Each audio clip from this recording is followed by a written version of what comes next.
Welcome back. In your morning medical news, doctors are rethinking how they diagnose obesity. New recommendations in the medical journal Lancet say BMI shouldn't be the only measure.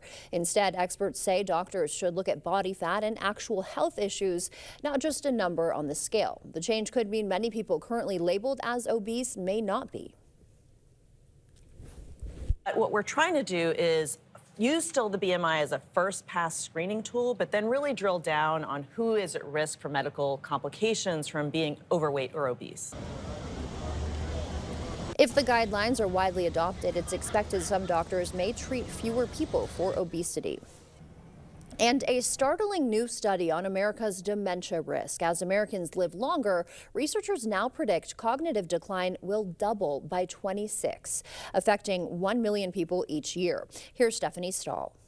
Karen and Anthony Sandone say they were living the good life until he was diagnosed with early onset Alzheimer's when he was 55. And I got lost in the car and I didn't know where I was. In addition to some memory loss, Anthony had trouble finding words. When you heard that diagnosis, what did it feel like? What was it like? Man, like a truck hit me. It was very devastating.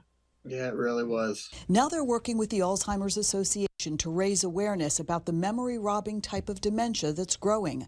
New research says dementia numbers will double over the next 35 years. So the lifetime risk is very high. Study author Dr. Joseph Korish with NYU Langone says the study found the lifetime risk of developing dementia for people over the age of 55 is 42%. That's considerably higher than previous estimates based on newer information. This study looked at 15,000 people followed since the late 1980s. Dr. Korish says the risk goes up with age, especially after age 85.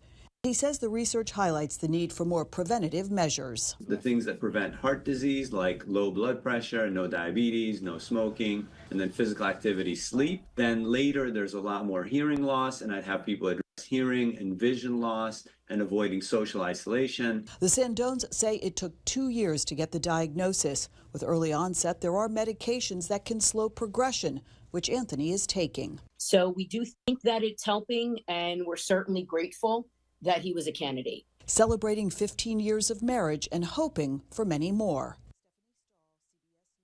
The new research published in the journal Nature Medicine also found dementia is significantly higher among Black adults who also have an earlier onset.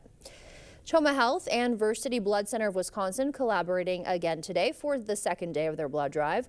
Although the blood drive has already wrapped up, you still have a chance to donate later this afternoon.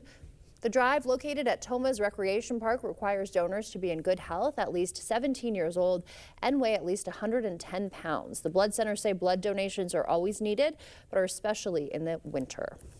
It seems like a small thing, but it's a huge thing for our community. I like it that the blood is local here in Wisconsin, so you're helping your neighbors. This is the first of 6 blood drives the organizations have scheduled for this year.